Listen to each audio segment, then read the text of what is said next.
Hi everyone, it's Karen here. Welcome to another video with me and Lavinia Stamps. This week is my birthday week, so I decided to create a birthday wishes card in my favourite colours, all the blue tones. It's a really simple card, but I think very effective and will lend itself to all sorts of different colourways and occasions. So I'm using the lovely bramble stamp here that I've embossed in white. I've got one of the stamps from the Heartfelt Verses stamp set, which is Birthday Wishes, very apt and appropriate. I'm using some threads. Now, these threads come in all sorts of colours, and you will find them. Last time I used them, people said, where can we find them? They're on the website under the dream catcher section, because these are the beautiful tassels that are used at the bottom of the dream catchers. So if you're looking for them, that's where you'll find them. And there's a purple, they're just gorgeous. Anyway, that's what I've put at the background here. I've also used a couple of little jewels, etc. And then my colours in Distress Oxides. I've got Tumbled Glass, Salty Ocean and Cracked Pistachio. I've stamped my sentiment with Twilight. If you don't want to do it in blues, you want three colourways, three colours actually. A light, a dark and something in between. That's going to give you this contrast in between. I've used my fan brush to create some splatters over the background. The size card that I'm going to be using is an A6 panel, and then I've mounted it on some black. I've put my tassels behind it and then mounted it on another card. So to make our circles, we're going to be using a smoothie. And because we're using just one colourway, we can just use one smoothie. So we will get started. As I said, I'm very excited. It's my birthday week. I think birthdays, we're too important to only celebrate birthday on one day. So in our house, we have it for the whole week. So here we go. I'm going to start with my smoothie.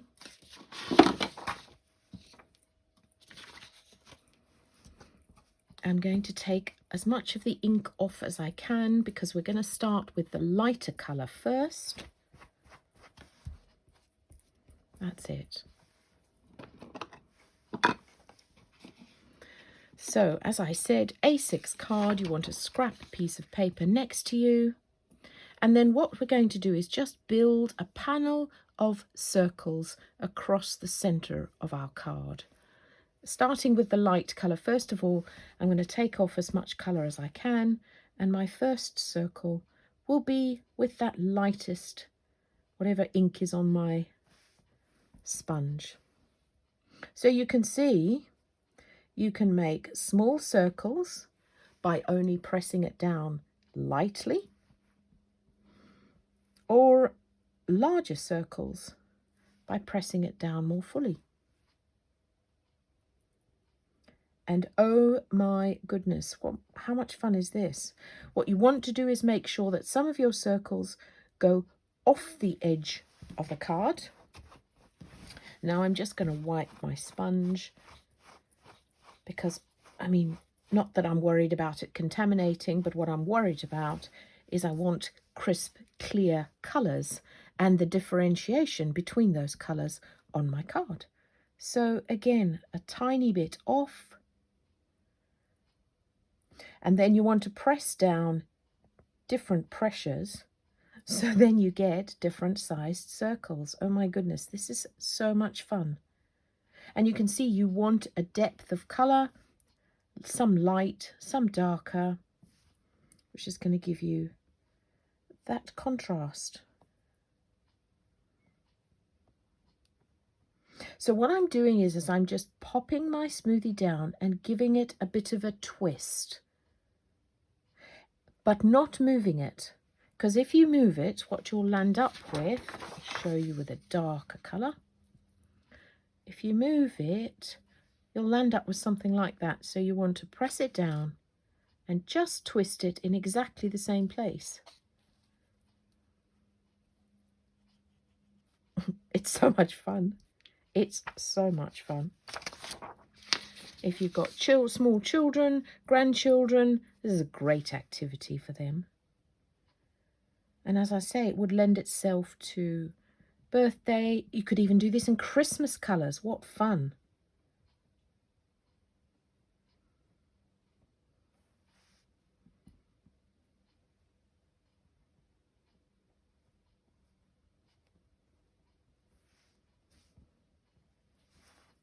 So, as I say, you want them in different places.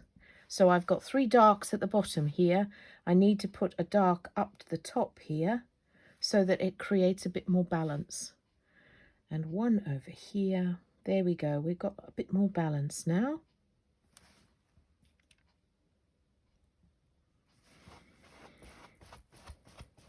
I'm just going to go back in with a bit of that lighter colour there, because I want some of these in the background just peeping through.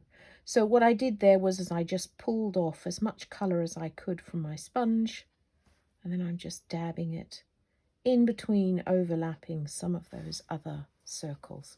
So there we have it. I mean, how easy was that? And how much fun was that? Okay, so the next thing that we're going to do is we're going to create our splatters. And to do that, I am going to take my darkest colour, smush a bit onto the mat, put a bit of water with it so that as I splatter it, it will flow easily. And then I'm just going to splatter all over my card on top of the circles. There we go. Then what I'm going to do is I'm going to use my heat gun to dry that off, because the next thing that we're going to do is we're going to pop our embossed bramble over the top. And for that, we need this completely dry, because we don't want any of this embossing powder sticking to the other places. Now, if you don't have the bramble stamp, my goodness, aren't there a million to choose from in terms of foliage stamps? So any that you have in your stash. So I'm just going to heat this and I'll be back in a second. Okay, so lovely and dry, and you need it to be completely dry before we do our embossing powder. So I'm going to emboss with white, but I'm just going to make sure that using my anti-static pad, I'm going to dab the surface, because what that does is we've got French chalk in here and it acts as a resist, so that when we put the embossing powder on, so I just flicked the excess off. I'm going to take my watermark stamp pad, my embossing stamp pad, and I'm just going to ink up my bramble stamp.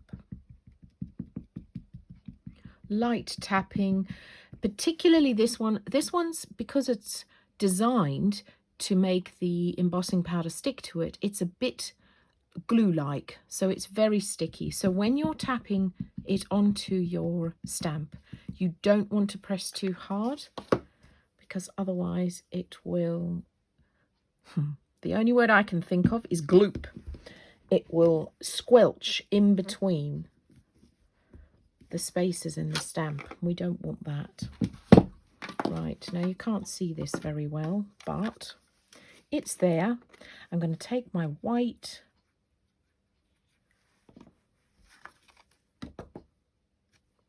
lovely, look at that, beautiful.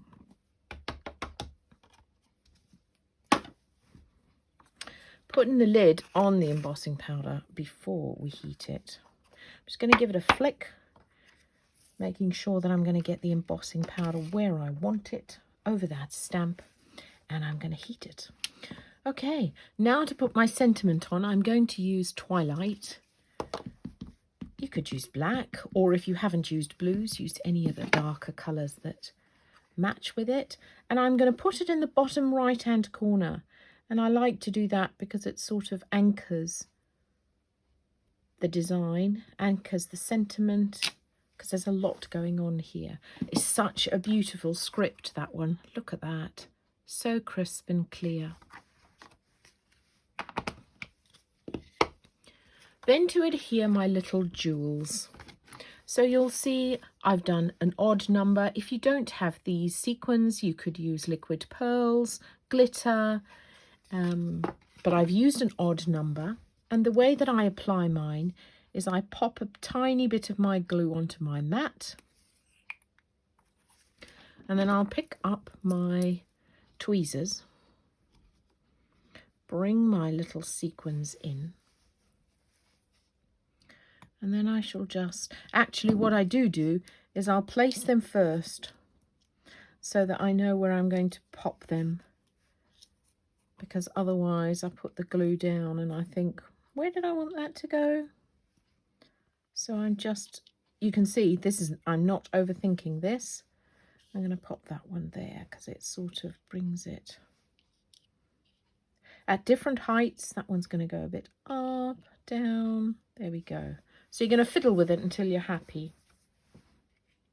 And then I'm just going to pick them up with my tweezers, dip them backside down into the glue and just pop them onto my card. That's how I do my sequins. Now I try not to get any glue on the top of the sequins because it makes them cloudy and it don't look very nice then, because we want these to sparkle like we all do on our birthdays.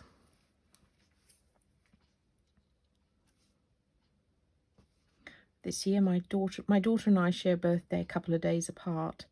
So, or one of my daughters, and so we're going away for 5 or 6 days. So there we have it like that. I'm just going to pop these away.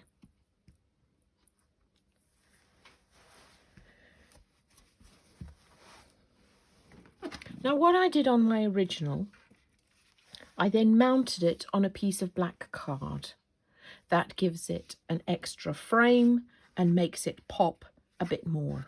It's a bit bent because of the heating when we did the embossing, but that will flatten. So I'm not going to do it yet because those sequins are still a bit wet and I don't want to smush them. But what I did was I mounted it onto just a piece of black card. And then I took my lovely tassels, chose what I wanted, flipped my back of my black card over, and then just stuck these with some double-sided tape. I stuck my threads to the back of the black card and then I wrapped it around my base card. So there we have it. I hope you enjoyed that. Thanks so much for watching. Thanks for sharing in my birthday card. And I'll be back again next week. Bye for now.